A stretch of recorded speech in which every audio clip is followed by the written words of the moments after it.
Cousins રસોઈમાં આપનું હાર્દિક સ્વાગત છે।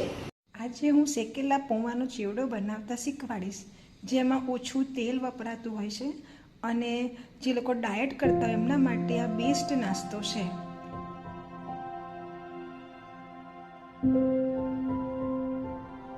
પૌવાનો ચેવડો બનાવવા માટે આપણે સૌપ્રથમ પાતળા નાયલોન પૌવા આવે છે એ લેવાના છે।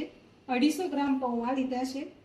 ચણાના દાળિયા 1 વાડકી, 1 વાડકી સિંગદાણા, 3 નંગ લીલા મરચાં, 2 થી 3 લીમડાના પાન, દળેલી ખાંડ, સ્વાદ અનુસાર મીઠું અને હળદર અને મરચું એ તો આપણા લક્કડિયામાં હોય જ।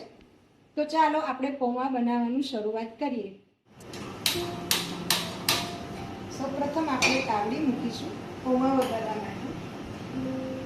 પછી એની અંદર થોડું તેલ,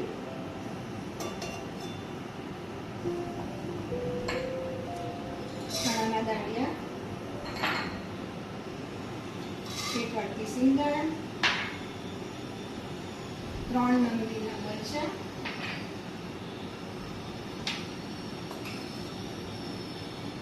રાઈ,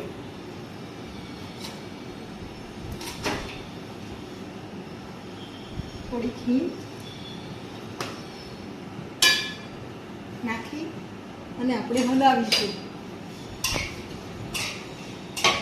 રાઈ તતરે પછી અંદર હળદર નાખવાની છે। રાઈ તતડવા આવી છે એટલે એની અંદર લીમડાના પાન નાખી દઈશું આપણે। પછી બધું સરસ શેકી દેવાનું। પછી એની અંદર 1 ચમચી હળદર નાખવાની। પછી એને સરસ હલાવી દેવાનું।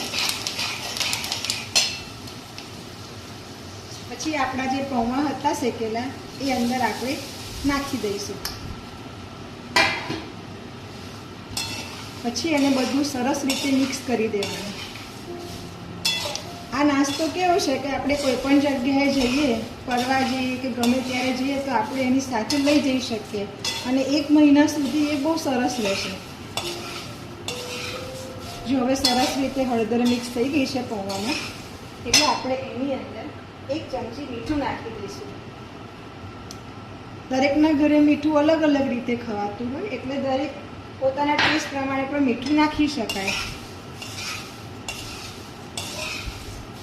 પછી એને બધું સરસ રીતે મિક્સ કરી દેવાનું। અમારા ઘરે તો પૌવા દરરોજે બને છે। બધાને સવારે નાસ્તામાં પૌવાનો ચેવડો બહુ જ ભાવે છે। તો સરસ પૌવા મિક્સ થઈ ગયા છે હળદર સાથે। આમ બધું સરસ મિક્સ થઈ જાય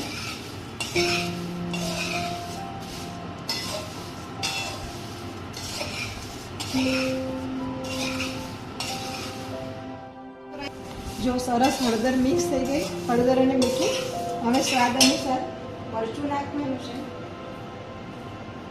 મેં 1 ચમચી મરચું નાખ્યું છે અને અમારા ઘરે થોડા ગળ્યા પૌવા ભાવે છે એટલે 2 ચમચી દળેલી ખાંડ નાખી છે। પછી બધું સરસ મિક્સ કરી દેવાનું। આપણો પૌવાનો ચેવડો નાસ્તા માટે તૈયાર છે।